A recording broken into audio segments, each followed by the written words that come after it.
And I just go like, yeah, there's nothing wrong with like having some complaints and criticisms. Nothing wrong with it, but just be smart about it. Just be smart about it. That's all. And that's what I'm not seeing. You know, that's why I was even talking about when I was seeing people saying, this is not the Superman I grew up with. I'm like, I don't know what Superman you grew up with. I grew up with different tones of Superman.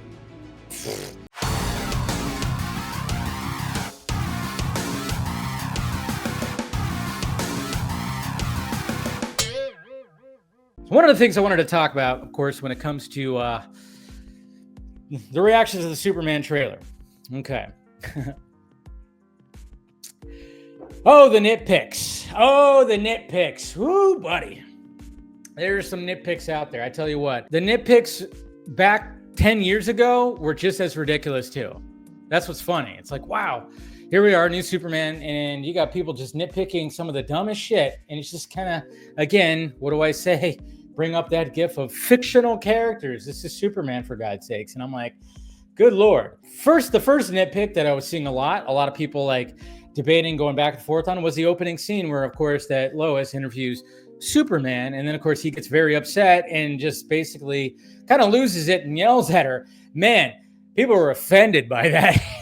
You're totally offended by Clark, Superman, kind of losing his shit a little bit. And I'm just kind of going, really that's gonna be a nitpick, and they're just kind of make it seem like that was the only time that Superman has ever lost, like ever gotten upset with Lois. Of course, there was people that were pushing back on it. They're showing a scene when it came from like Lois and Superman and Lois. They're kind of doing all that stuff. You know how it is. Everybody just is just losing their minds about all the things.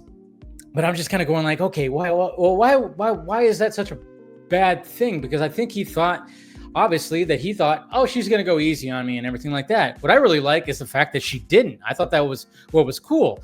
When you go to the first Superman movie, when she interviews Superman, obviously it's very lighthearted and very, kind of flirty and whatnot. So we got this one right here where she is asking the tough questions to where he starts losing it. I want to see the entire. We got to remember, we only saw a super small portion. We only saw a super small portion of this interview. It's supposed to be 10 minutes long, and I'm pretty sure there's probably going to be some intercutting of the war that he stopped. Maybe that's how they tell that story instead of just showing the war.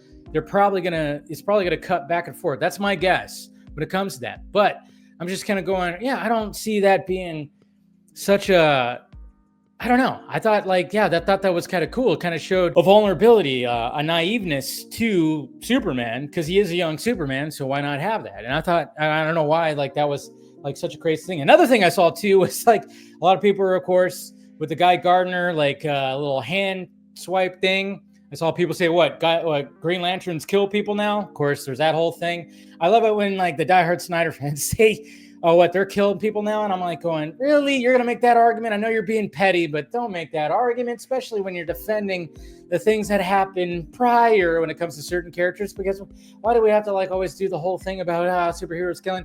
Well, in the words of Zack Snyder, those guys are fine. But it was really funny because there was a video from a content creator dude. I forgot what his channel was, but he actually posted a video. Who's, this guy, he's not in the Discord, stuff like that, but he was seeing some of that where people were complaining that Guy Gardner is just constructing a hand out of the ground like that. That's not literally how it works. And then he pointed out, no, that is literally how it works. Read a comic book. And then he showed a bunch of examples where the constructs they don't just pop out of the ring. They pop out. I mean, it's just part of the character where it doesn't.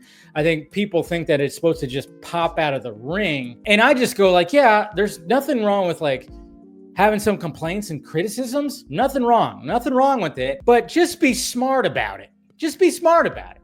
That's all. And that's what I'm not seeing. That's why I was even talking about when I was seeing people saying, this is not the Superman I grew up with. I'm like, I don't know what Superman you grew up with. I grew up with different tones of Superman. I don't know. I grew up with comic books. I grew up with the Fleischer animated cartoons. I grew up with Super Friends. I grew up with Superman the animated series. I grew up with Lois and Clark. I didn't do the Smallville thing. That just wasn't my bag. And of course, people are like, yeah, you got to watch it.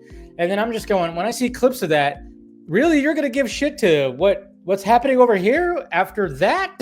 Like, okay. When you see the shot of him, which I used in my thumbnail, is the fact that when I guess the kaiju or something breathes fire on Superman, so he guards himself. And people were like, why would he guard himself? He's Superman. And I went, oh my God. If you get fire breathed on you, he should just be like, not even wincing, not even nothing. Just kind of, okay. And I'm going, okay, we can't just make Superman just like this impervious thing where he doesn't react and doesn't. Are you just being petty? I think they're just being petty. I don't know. They're just being petty, I guess. Who knows? But there should be some reaction. Every Superman has a reaction to things. I remember, you see Christopher Reeve Superman when he uses vision to blow up something. He actually winced and everything. The other live action Supermans have reacted to things. Come on, let's not go from that. It's like, what are we doing here? Fictional characters, everybody. Fictional characters. BVS, you had Doomsday just freaking go nuclear crazy, and of course Superman did that. As he's as he's being pushed back, him and Wonder Woman are being pushed back. So he put his arms up like that. And when he was fighting Doomsday, same thing with everything, you just do that. That's just a natural reaction. You're not going to just sit there and go, oh, geez, well, it's kind of warm in here. I don't know. Just little nitpicks I'm seeing. I'm like, they were ridiculous 10 years ago. They're ridiculous now. That's basically what I'm getting at. It's all just ridiculous. And then it's also ridiculous, too, when I see the pushback to that side, when they start bringing up things from Man of Steel, bringing up things from BVS. And I'm just like, the biggest thing I kept seeing from people bringing up BVS was the fact that when the courthouse blows up and you get the shot of Superman within the fire, and they're like, why is he just standing there with this aura shot? It doesn't help anybody. First off, watch the Ultimate Edition. For fuck's sake, how many times do I have to say that? Watch the Ultimate Edition. And I mean, I always took that scene as because everything's kind of just kind of not in real time. And then it's just him going, fuck, I should have saw that. And it was not even that long. And then especially, like I said, because it is Zach, I think time's a little bit slowed down in there. And then, of course, like I said, in the Ultimate Edition, you see him actually pulling people out of the wreckage. So there's a lot of that going on right there. So I'm like, Jesus Christ. And then some people were like, well, Dave, why aren't you pushing back on it? Well, because I fought against these guys for years before. That's the thing. I did my battles when it came to defending Man of Steel, BVS, and then of course, Zack Snyder Justice League. And I will, if it shows up in my mentions, I will. But then, of course, we got this new one, and I find myself, again, defending another director and another Superman movie for choices made. But I even have my criticisms, just like I have my criticisms for Man of Steel and BVS. Trust me, I have my criticisms when it comes to those movies. And just like when it comes to what I've seen with James Gunn Superman, I have my criticisms as well. How about that? Crazy, right? Interesting, but hey, what could he do? Cheers. Oh, just wanted to talk about that.